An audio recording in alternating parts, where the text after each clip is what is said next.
तो हवा भरवा लें, पेट्रोल भरवा लिया हमने। तो जंगलों में जाने से पहले एक बार हवा चेक कर लेते हैं। पेट्रोल की टंकी फुल, करीब $72 लगे टंकी फुल कराने में। पेट्रोल का रेट $1.64 पर लीटर।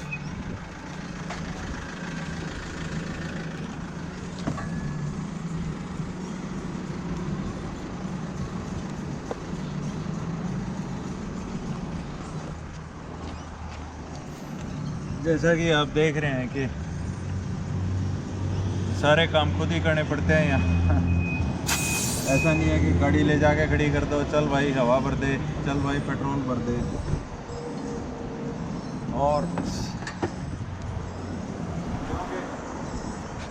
रीज़न ये है कि अगर किसी को खड़ा करेंगे तो कानून के हिसाब से उन्हें जो मिनिमम वेज देना पड़ेगा वो इतना महंगा पड़ जाएगा कि पेट्रोल पंप वालों को कुछ बचेगा नहीं फिर।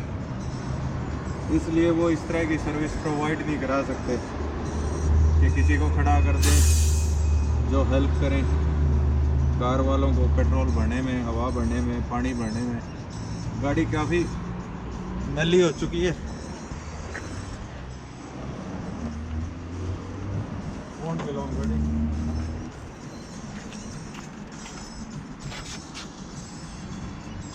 तो एक माशे जी वेट कर रहे हैं हमारी, उनको भी शायद हवा भरनी है। बहुत सुथरा मुंह बनाए खड़े थे। इतना सुथरा मुंह मत बनाओ। देख के दिल बाग बाग हो गया।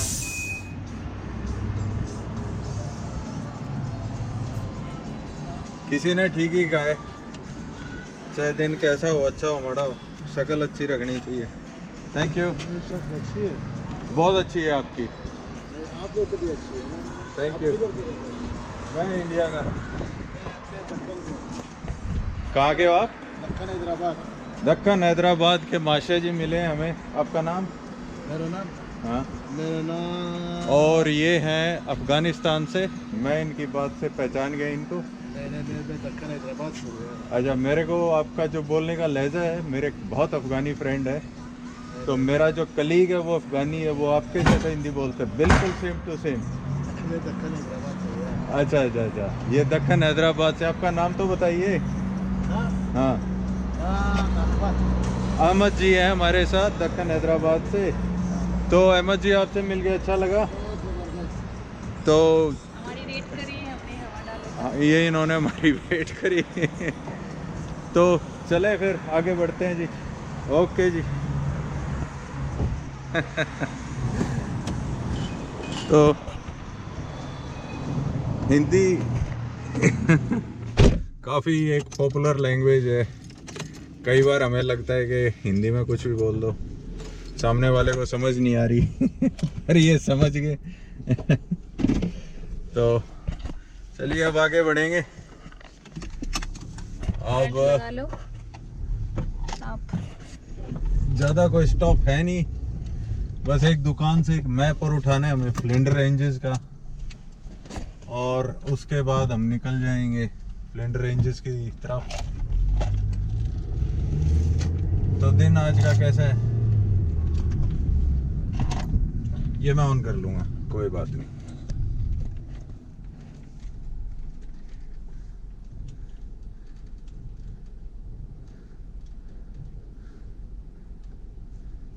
तो मेरे को तो ऐसा लग रहा था कि वो 100% जो है ना अफ़गानी भाई थे, बट उन्होंने बड़ा जोर दे के कहा कि मैं दक्कन हैदराबाद से हूँ। तो हो सकता है उनका हैदराबाद से कोई लिंक हो।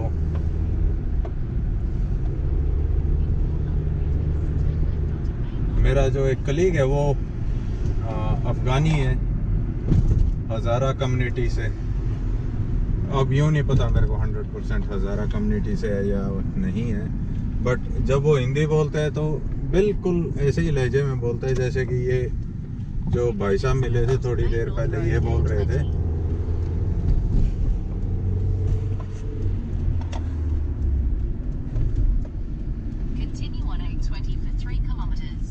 कैमरे लगा रखे सामने। सामने कैमरे, जैसे कि पहले भी दिखा चुके हैं हम। काफ़ी काफ़ी शॉपिंग सेंटर्स हैं यहाँ पे वैसे। इसका अपना है कॉल्स वुडवर्थ। हाँ, तो यही मेन दुकानें हैं यहाँ पे। जिस तरह एक मेन ग्रोसरी स्टोर है वो है कोल्स या वुलवर्थ और कोल्स, ये बिग चेन है ग्रोसरी स्टोर्स की। एक एलडी, और फिर उसके बाद एक जर्मन कंपनी है एलडी, वो थोड़ा सस्ता सामान बेचती है। उनके जो प्रोडक्ट्स हैं वो ज़्यादातर ब्रांड्स जर्मन है जो नॉन नहीं है, लेकिन उनकी जो क्वालिटी है प्रोडक्ट्स की वो कंपैटिबल है, काफ़ी कॉम्पिटेंट है वो प्रोडक्ट्स ब्रांडेड सामान के। बट वन नॉन ब्रांड्स हैं, उनकी कोई एडवर्टाइजमेंट नहीं होती, तो इसलिए एलडी काफ़ी सस्ता सामान बेच देती है। Aldi stores German chain. But चलिए अब आगे बढ़ते हैं, और जैसे ही आगे कुछ होगा फिर दोबारा से कैमरा ऑन करेंगे भाई, तब तक बने रहिए। अभी बस एडिलेड से बाहर ही निकले हैं, बाहर निकले यूँ लगा लो करीब आधा घंटा हो गया होगा, और खाली मैदान खेत खलिहान शुरू हो गए। तो ये खेत जो हैं सारे दाएं बाएं अगर आप दिखाओ तो ये गेहूं के खेत थे, और गेहूं की कटाई हो चुकी है अभी। तो जनवरी के महीने में यहाँ गेहूं की कटाई होती है, क्योंकि जिस तरह अपने जून जुलाई बिल्कुल गर्मियों का सीज़न होता है, यहाँ पे जनवरी बिल्कुल गर्मियों का सीज़न होता है। बिल्कुल अपने जो जून जुलाई वाली मई जून जुलाई जून की गर्मी यहाँ की जनवरी की गर्मी बराबर है। तो यहाँ पे लामड़ी हो चुकी है। तो बड़े बड़े खेत देख रहे हो आप, ये सब गेहूं के खेत थे। कंबाइनें फिर चुके हैं यहाँ पे। कल उज्जवल ने बताया हमें कि बहुत सारी कंबाइनें लगी हुई थी, करीब 1-1.5 महीने तक खूब काम किया उन्होंने, दबा के कणक निकाली है, और अब कणक बेच बाच के जनवरी में फरवरी में अपनी कणक बेच बाच के अब आराम फरमा रहे हैं। अब फिर आगे बुआई का सीज़न होगा तो वो फिर बुआई कर देंगे। ये स्कूल बस का साइन आ गया सामने, यहाँ पे कहीं पे स्कूल बस का स्टेशन होगा। और हम बढ़ रहे हैं अभी आके टारली बुर्रा की तरफ। बुर्रा प्रोनाउंसिएशन तो नहीं, बड़ी अजीब ही होगी। जैसे जैसे हम नॉर्थ की तरफ बढ़ते जाएंगे शहरों के नाम और ज़्यादा नेटिव होते जाएंगे। तो हमें जाना है ब्रोकन से थोड़ी पहले एक जगह होकर वहाँ। तो जैसे जैसे आगे बढ़ते जाएंगे बहुत खुले खुले मैदान दिखते जाएंगे, और अब हम समुंदर से और लाल मिट्टी दिखती जाएगी, लाल मिट्टी आती जाएगी। तो आगे ऐसी भी ज़मीनें आ जाएंगी, थोड़ा उधर दिखाओ, जैसे ऐसी भी मिट्टी आज हो जाएगी जहाँ पे कि खेती पॉसिबल ही नहीं है। और हम अब नॉर्थ की तरफ बढ़ रहे हैं, वो एडिलेड से नॉर्थ ऊपर की तरफ समुंदर को हम पीछे छोड़ाएं, साउथ की तरफ हमारी पीठ की तरफ समुंदर है, और आगे हम बढ़ते जा रहे हैं नॉर्थ की तरफ ऑस्ट्रेलिया। तो ये ऑस्ट्रेलिया ऐसा है, जितना नॉर्थ की तरफ जाते जाओगे, मिडल में जाते जाओगे, उतना ड्राई लैंड होता जाएगा। पर अभी तक ड्राई नहीं हुआ है, अभी ये खेती का ही लैंड है सारा। और गेहूं की खेती फसल बिजाई कटाई हो चुकी है, यहाँ बिजाई होगी आने वाले टाइम में। और ये कैंपर्स जाते हुए कुछ लोग कैंपिंग करके वापस जा रहे हैं, या वो उन्होंने रोड ट्रिप नॉर्थ से शुरू किया, साउथ की तरफ जा रहे हैं। नॉर्थ मतलब ऊपर ऑस्ट्रेलिया के बिल्कुल जो डार्विन है, हो सकता है वहाँ से शुरू किए उन्होंने अपनी रोड ट्रिप, और साउथ यानी कि मेलबर्न तस्मानिया की तरफ जा रहे हैं। तो मेलबर्न जो है वो है साउथ ईस्ट में, और जो ग्रेट ओशन रोड है वो है वेस्ट में, compared with respect to Melbourne. South west में ग्रेट ओशन रोड है, जहाँ पे वो 12 अपोस्टल्स थे। West coast with respect to Melbourne, otherwise तो वो ईस्ट कोस्ट ही है। तो बड़े ही खुले मैदान देखने को मिल रहे हैं हमें यहाँ। मतलब खेत, मेरे ख्याल से एक किसान के पास कई हजारों एकड़ की ज़मीन होगी यहाँ। इधर अगर आप देखोगे तो ये जिस किसान के भी खेत होंगे कई हजारों एकड़, उसने गेहूँ बीजी, सब मशीनों से, ट्रैक्टरों से, फिर कटाई करी, और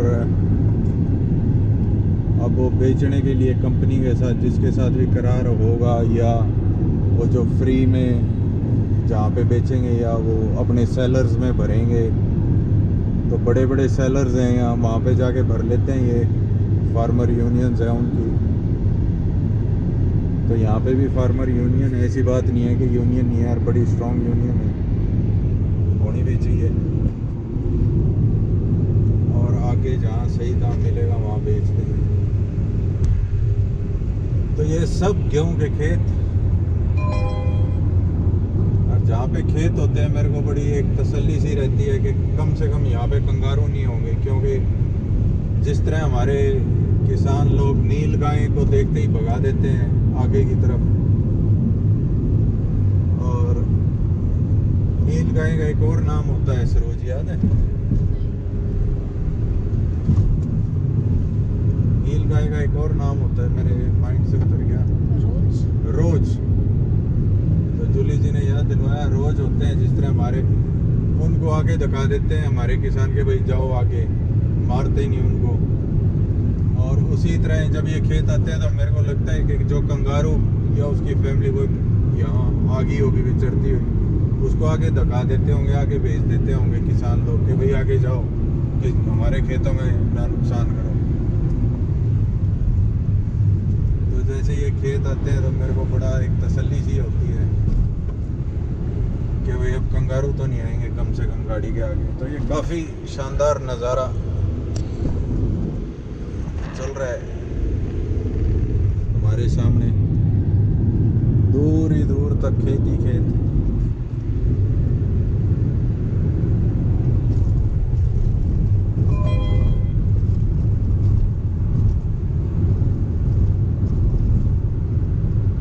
सो की स्पीड, सो लिमिट है यहाँ पे, स्पीड लिमिट इज 100,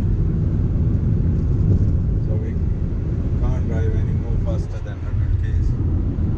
अभी थोड़ी गाय देखने को मिली। और ये गायें चल रही हैं यहाँ पे, थोड़ी हरियाली दिखी।